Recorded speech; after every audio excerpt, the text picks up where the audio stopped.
Barcode bukan alat pengaman, mengungkap fungsi dan kesalahpahaman yang beredar. Dalam kehidupan sehari-hari, kita sering mendengar klaim dari para penjual yang mengatakan bahwa keaslian suatu produk dapat dijamin hanya karena terdapat barcode pada kemasannya. Banyak ibu-ibu dan bapak-bapak yang mudah percaya dengan pernyataan semacam ini, tanpa memahami bahwa barcode sebenarnya bukan alat pengaman. Barcode dirancang bukan untuk menjamin keaslian suatu produk, melainkan untuk mempermudah proses identifikasi dan pencatatan data secara efisien dan akurat.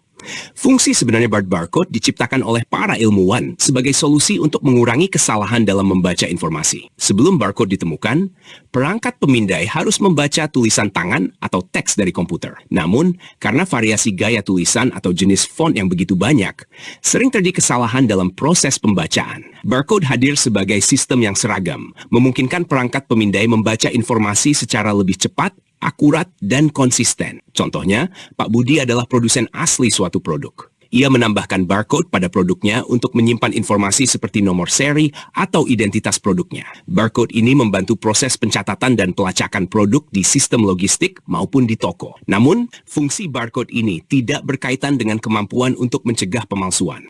Produsen yang tidak jujur, seperti Pak Didi dalam contoh ini, dapat dengan mudah membaca informasi dari barcode Pak Budi, lalu membuat produk tiruan yang menyerupai produk asli dan menempelkan barcode yang sama. Dalam hal ini, barcode tidak memiliki fungsi pengamanan atau perlindungan terhadap produk palsu. Solusi pengamanan untuk produk. Untuk menghindari pemalsuan, produsen perlu menggunakan teknologi yang lebih kompleks, seperti hologram. Hologram berkualitas tinggi biasanya sulit untuk dipalsukan karena membutuhkan alat dan teknologi canggih. Selain itu, perusahaan percetakan hologram yang profesional biasanya menjaga privasi dan kerahasiaan desain hologram dari pemilik aslinya. Hal ini membuat pemalsu seperti Pak Didi akan kesulitan meniru hologram yang digunakan oleh Pak Budi. Sebagai contoh, hologram yang asli biasanya memiliki gambar yang terlihat jelas, detail, dan dapat diterawang. Dibandingkan dengan barcode, hologram memberikan tingkat pengamanan yang jauh lebih tinggi karena tidak mudah diproduksi oleh sembarang pihak. Kesimpulan, barcode bukanlah alat pengaman.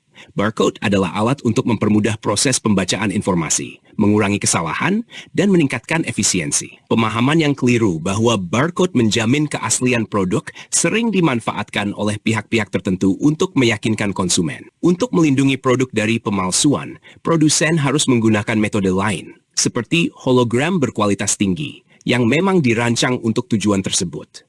Sebagai konsumen, kita harus lebih cermat dan kritis terhadap klaim-klaim semacam ini, agar tidak mudah terjebak oleh tipu daya pemasaran.